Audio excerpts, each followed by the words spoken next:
Welcome back to the Michigan Business Beat, brought to you on the Michigan Business Network. Chris Holman here, coming to you from remote, obviously, and as we are in kind of a remote mode, let's run somewhere else, basically Detroit, and we're going to spend a little time with Lindsay Palsrok. She's the Vice President of Government Affairs for Business Leaders for Michigan. Lindsay, welcome to the show. It's good to have you.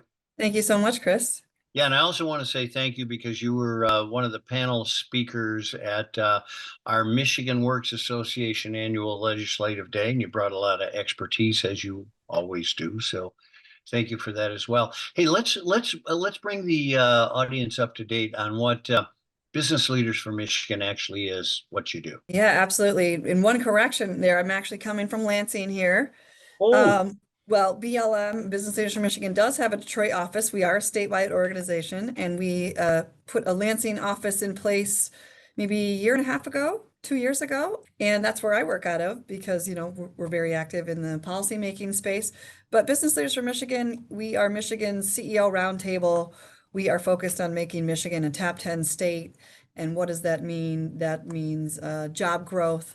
That means education attainment. That means widely shared prosperity, looking at metrics like median income, labor force participation, all those types of things, but really focused on the whole state being competitive, not just on the well-being of our members. Let's talk a little bit about kind of the Lansing landscape, what's going on there. And I know you just came out with some findings, as you always do, for 2024. What's your, I guess, policy outlook? Well, it's an interesting time in Lansing. I'm sure that you've had more than a few folks on this broadcast talking about the dynamics. We're still in a 54-54 split in the House, you know, with those 2 vacant seats. And not to get too into the weeds on the politics, but what that really has resulted in, you know, mixed with the fact that this is an education year, is a pretty slow moving legislative agenda in terms of proactive things. We're involved with trying to move some economic development policies, things like an R&D tax credit for Michigan, a reemergence of the Good Jobs for Michigan payroll credit that we had in 2017 that was frankly a major success. We want to get that going again here in Michigan. Tools that will just frankly get us in the game for the things happening today, while we continue to work in the background on that longer term economic development strategy. How do we become the most competitive in that space? But I'll say there are things that we're watching to make sure that we don't roll things backwards in Michigan either. In the last decade or so, Michigan's really made great gains in terms of the perception and around our business climate, in terms of the ease of doing business in Michigan. And there are policies and proposals floating around in Lansing that we're being diligent and watching to make sure, frankly, we don't turn back time and handicap ourselves alongside the growth work that we're doing to expand economic development opportunity. And you make a good point. It's easy enough to take 2 steps forward and 1 step back. So let's talk about education, because that's the part that really geeks me. You're talking about future workforce. What needs to be done there?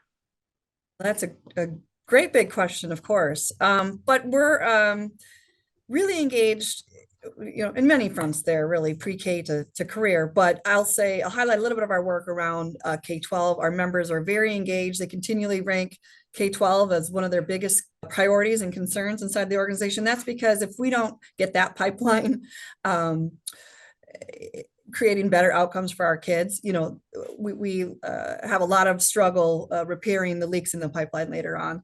So we're really focused on systemic reform in K-12, more coherence in our K-12 system, everything from governance to how we scale better practices to how we fund in a more customized, equitable way. But I'll talk about the community college front for just a minute. The governor's got proposal there for free community college. That's great, but we really want to focus on policies and practices that are going to improve outcomes, because we really do lag other states there as well in terms of the amount of students that are leaving with a degree or certificate. Well, you know, another piece that runs into is the R&D piece. We have been falling behind as not just a state, but as a country in R&D reinvestment. And you're doing a lot of work there. We are. We're involved in work around entrepreneurship. How do we make Michigan the startup, scale up state? Again, we're a big business organization, but we know a thriving small business and startup and entrepreneurial culture and environment is key to our growth. But I'll just mention, we've been championing the R&D tax credit. That is not a magic wand, but we don't want to be one of 13 states that doesn't have that tool to make sure our companies in Michigan and companies coming to Michigan we want them to create that investment here. We want them to invest in R&D in Michigan. Well, and the other thing is you don't have big businesses if you don't have small businesses, because that's where they go, actually. So is there any other insight? Because I know recently you testified before a Senate committee. Is there anything that came out of that?